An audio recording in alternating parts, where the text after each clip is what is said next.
కలియుగ వైకుంఠనాథుడి బ్రహ్మోత్సవాలు అంగరంగ వైభవంగా సాగుతున్నాయి. ఇవాళ 4వ రోజు. రేపు ప్రధానమైనటువంటి గరుడ సేవ జరగబోతుంది. ఈ గరుడ సేవ సంబంధించి అనేక లక్షల మంది భక్తులు కూడా తిరుమలకు వచ్చేటువంటి పరిస్థితి ఉంటుంది. అయితే పూర్తి స్థాయిలో ఇప్పటికే పోలీసులు అయితే బందోబస్తు నిర్వహిస్తున్నటువంటి పరిస్థితి.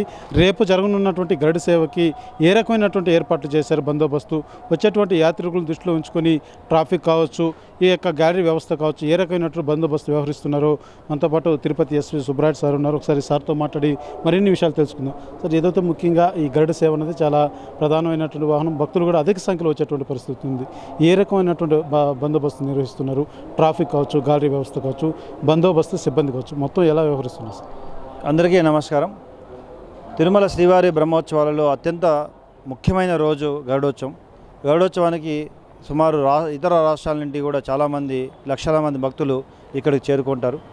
దీనికి సంబంధించి వచ్చే భక్తులకి ఎటువంటి ఇబ్బంది కలగకుండా భద్రతాపరంగా, తర్వాత వారికి ఎటువంటి అసౌకర్యం కలగకుండా టీటీడీ విజిలెన్సు మరి విజిలెన్సు మరి పోలీస్ శాఖ సమన్వయంతో ఇతర శాఖలను కూడా పూర్తిగా సమన్వయం చేసుకుంటూ చేయడం జరుగుతుంది.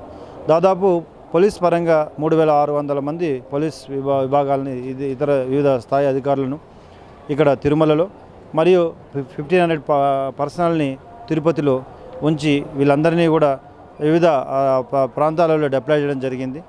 తిరుమలకు చేరుకునే భక్తులు ఎటువంటి ఇబ్బంది కలగకుండా ఒక భద్రతా భావంతో, ఒక భక్తి భావంతో తిరుమలని సందర్శించుకునే అన్ని రకాల ఏర్పాట్లు చేయడం